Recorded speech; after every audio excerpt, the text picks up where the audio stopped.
CGL में intro पे आपका स्वागत है। और इस वीडियो में मैं बताने वाला हूं कि इंटरव्यू में बच्चे कॉमन मिस्टेक्स क्या कर देते हैं जिसकी वजह से उनके सिलेक्शन के चांसेस जो अच्छे थे वो थोड़े से ख़राब हो जाते हैं और सिलेक्शन होते होते बहुत बार वो रह जाते हैं। तो ये वीडियो IB ACIO 2 इंटरव्यू के स्पेसिफिक बन रही है, बट IB सिक्योरिटी असिस्टेंट वाले भी देख सकते हैं क्योंकि उनका भी इंटरव्यू है। तो इन सब चीज़ों को ध्यान में रखें। तो दोनों IB ACIO 2 और IB सिक्योरिटी असिस्टेंट दोनों को काफ़ी बेनिफिट मिलेगा इस वीडियो से। चलिए वीडियो स्टार्ट करते हैं। देखिए, बहुत सारी चीज़ें होती है जब हम इंटरव्यू में जाते हैं तो हमें पता नहीं होता। हम खुद में अच्छा सोच के जाते हैं, बट बहुत बार सामने वाले जो बोर्ड मेंबर्स हैं, सामने वाले जो इंटरव्यूअर हैं, वो इन सब चीज़ों को किस नज़रिए से देखते हैं, किस पर्सपेक्टिव से देखते हैं, हमें नहीं पता होता है। फिर हर किसी का अपना पर्सपेक्टिव है। हमारे पास एक लिमिटेड माइंड है। लिमिटेड माइंड इट मीन्स हमारे पास लिमिटेड एक्सपीरियंस है। हम 25, 26, 27, 28, 30 साल में जाते हैं इंटरव्यू देने। हमारे पास प्रोफेशनल कोई भी एक्सपीरियंस नहीं है। कोई नौकरी अगर किया होगा 2, 4, 5 साल किया होगा, उस बेस पे वो सही समझ नहीं पाते हैं कि डिमांड क्या है इस जॉब की, IB ACIO 2 की डिमांड क्या है, इंटेलिजेंस ब्यूरो क्या डिमांड करती है। तो वो अप्रोक्सीमेशन पे कहीं सुने सुनाई बातों पर उस तरीके से प्रिपेयर करके जाते हैं और उसमें ध्यान रखते हैं इंटरव्यू के दौरान। बट बोर्ड मेंबर्स जो इंटरव्यूअर है वो उन्हें अच्छे से पता है, वो बहुत एक्सपीरियंस्ड है। उन्हें अच्छे से पता है कि एक जो अभी हम सिलेक्शन करने आए हैं, बच्चों को मार्क्स देने आए हैं, जिसका इंटरव्यू लेना है, उसमें क्या क्या क्वालिटीज़ होनी चाहिए, कैसे हम जज पाएंगे, IB की क्या डिमांड है। तो उनका नज़रिया पर्सपेक्टिव बिल्कुल अलग है। ठीक है, यहाँ क्या है, यहाँ पे कैंडिडेट उनके पर्सपेक्टिव को नहीं समझ पाते हैं और अपने हिसाब से वो जज करते हैं और वो सही तरीके से फिर मार्क्स दे के किसी को बाहर और किसी को अंदर ले लेते हैं। मतलब सिलेक्शन की बातें कर रहा हूँ मैं। देखिए, इसमें ध्यान देने योग्य बातें ये है कि सबसे फर्स्ट, आपने बहुत सारे एग्जाम दिया होगा, बहुत सारा दे रहे होंगे, सिलेक्शन के चांसेस होंगे। तो इंटरव्यू में क्या होती है, IB ये चाहती है कि जो बच्चे सिलेक्शन होके ACIO 2 में आ रही है वो बच्चे इमीडिएट फिर रेजिग्नेशंस वाले झमेले में ना पड़े, क्योंकि हमारा मैन पावर शॉर्टेज होता है। ठीक, उसने उसी हिसाब से कोई भी चाहेगी कि यार हमारा कोई छोटा सा, आप सोचो ना, बिजनेस की कंपनी करते हो, खोलते हो, कुछ भी करते हो, तो आप ये कभी चाहते हो इमीडिएट कि हाँ कोई छोड़ के चला जाए, हम किसी को हायर करें, किसी पे खर्च करें, इंटरव्यू सारे तैयारी करवाएं, उसको ट्रेनिंग दे और फिर अल्टीमेटली वो छोड़ के चला जाए, नहीं चाहोगे।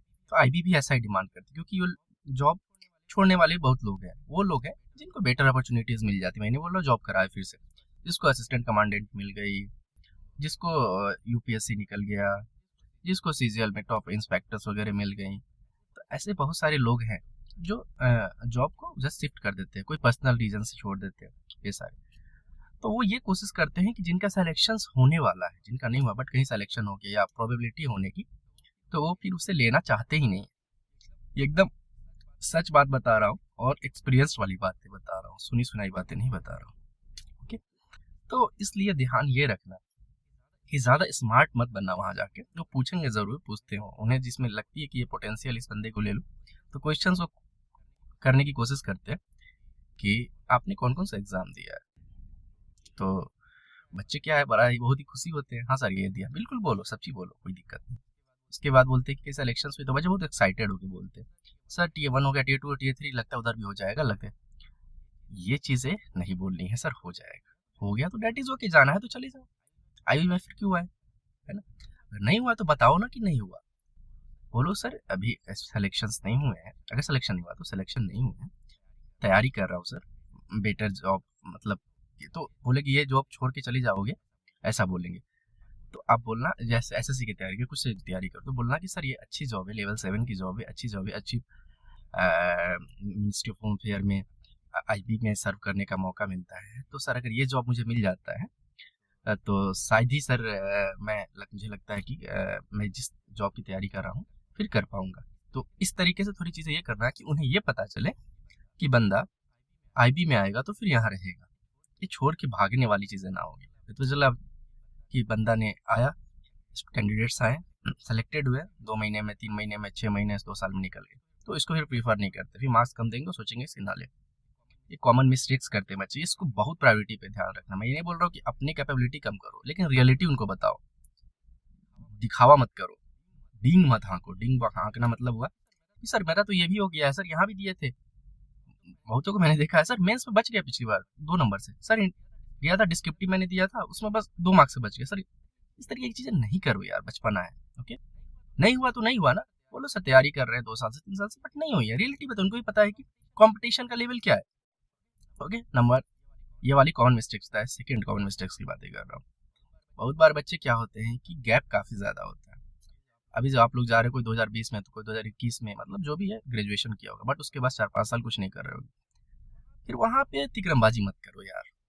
वो पूछेंगे इतने क्या गैप है, ये सब चीजें नहीं होंगी, ये चीजें ध्यान रखना।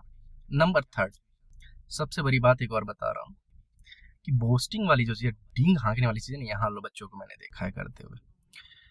वो पूछेंगे कि सिलेक्शन के आपको लगता है कि क्यों आना चाहते हो आईबी में, आप बताओगे पता नहीं देशभक्ति है, देश जज्बा है, ये सारी चीज़ें बताओगे। रियलिटी देखो ना यार, सबसे फर्स्ट प्रायोरिटी आपकी ना, बताओ ना, आपकी जॉब है। क्योंकि अगर आपके पास 2-3 जॉब आते हैं तब आप चूज करोगे, देशभक्ति सोच के जॉब चूज करोगे, लेकिन आपके हाथ में तो कोई जॉब नहीं है, या एक जॉब है वो लोअर लेवल ग्रेड पे की है, तो चाहते हो अपर ग्रेड पे में शिफ्ट होना। तो जेन्यून रीजन बताओ ना, जेन्यून, कि क्यों आना चाहते हो आईबी में, आप बताओगे पता नहीं देशभक्ति है, देश जज्बा है, ये सारी चीजें बताओगे। रियलिटी देखो ना यार, सबसे फर्स्ट प्रायोरिटी आपकी नाम है, बताओ ना, आपकी जॉब है।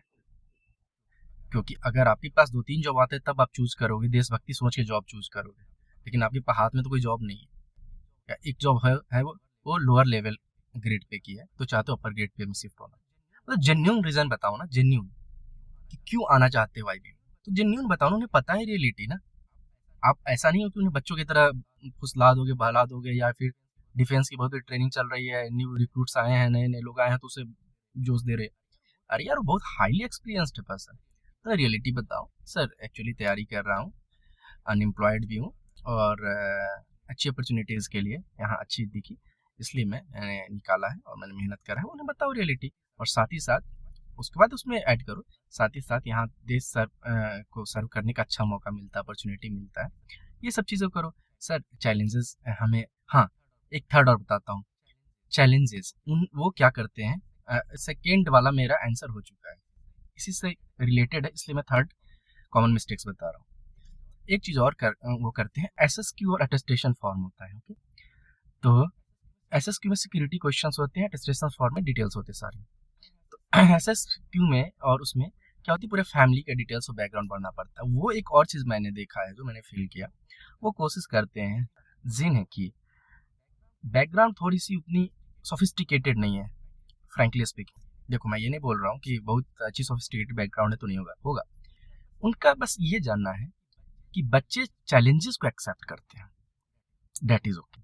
मतलब चैलेंजेस लाइफ में वो पूछेंगे तो बोल सकते हो कि हमने ये चैलेंजेस फेस किया, या भी जो भी चीज़ें स्ट्रगल्स बोल सकते हो वो पूछे तो, लेकिन उन्हें ये फील होना चाहिए, वो ये देखना चाहते हैं कि बैकग्राउंड कमजोर है, बच्चा यहाँ तक आया है, फैमिली में मतलब वो सब उसमें उसमें एक स्पेसिफिक इनकम लिखी रहती है, आप एनुअल इनकम ये समझ लो आप, और ये टॉप वाला पेज पे ही लिखा रहता है, भरोगे तो आप समझ जाओगे।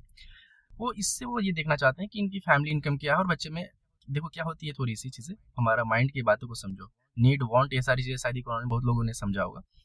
देखो क्या होती है, हमारी जब कोई चीज़ ना नीड होती है ना यार, तो हमारे पास कोई ऑप्शंस नहीं होता। मतलब अगर आपकी बैकग्राउंड उतनी अच्छी नहीं है या फिर जो भी चीज़ें हैं, तो आप चैलेंजेस को एक्सेप्ट करोगे ही करोगे, कोई आपके पास दूसरा ऑप्शन नहीं, आपको जॉब करना ही पड़ेगा, करना पड़ेगा। लेकिन आपके पास सफिशियंट पैसा है, सब कुछ है जॉब करने के, यार पापा जॉब अच्छा नहीं लग रहा, मम्मी जॉब अच्छा लग रहा है, बहुत चैलेंजेस ये सब चीज़ें, तो जॉब छोड़ दोगे, चांसेस है वहाँ भी जॉब छोड़ने का सिलेक्शन के बाद। पापा बोलेंगे नहीं यार इतने चैलेंज हैं, मैं अपने बच्चों को नहीं, बहुत सारी चीज़ें हैं, क्योंकि वो आपकी नीड, बेसिक उतनी नीड नहीं है उस जॉब की आप।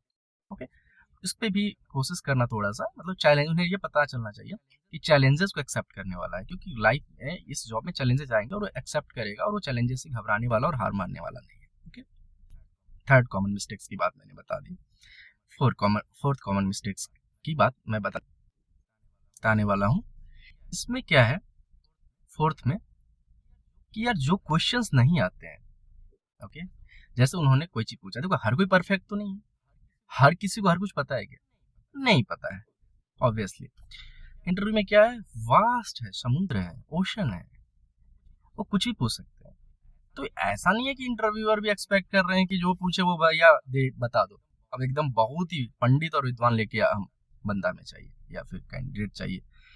तो इसमें क्या है, जो क्वेश्चंस नहीं आता यार उसमें लीपापोती मत करो। लीपापोती मतलब जबरदस्ती का जोड़ तो प्लस माइनस कर रहे हो, ऐसे हो जाए, ऐसे हो जाए, ये हो जाए, वो हो जाए, तो प्लस माइनस मत करो कि यार इसमें ये होगा, इसका आंसर नहीं जानते तो बोलो यार, अब पता है तो ठीक है बताओ, नहीं है जानते तो बोल दो कि सर इसके बारे में जानकारी नहीं है। जो भी है आप जिस तरीके से बोलना चाहते हो, जिस लैंग्वेज में बोलना चाहते हो, आपको जो सही लगे उस तरीके से बोल दो, लेकिन उन्हें पता चले कि ठीक है बंदा को नहीं आता है, ऑनेस्ट है, उसने बताया चीज़ों को।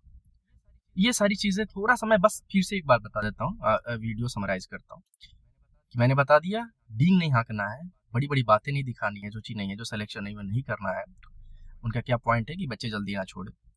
फिर मैं बता दे रहा हूँ, उनको ये नहीं दिखाना है देशभक्ति और ये सारी चीज़ें, फालतू की बातें नहीं करनी है, ठीक है। ये सारी चीज़ें हो गई, और जो भी है जेन्यून चीज़ें हैं, जेन्यून बतानी है। उनकी चैलेंजेस को एक्सेप्ट करने की कैपेबिलिटी होनी चाहिए। इस तरीके की चीज़ें उन्हें पोर्ट्रे करना है।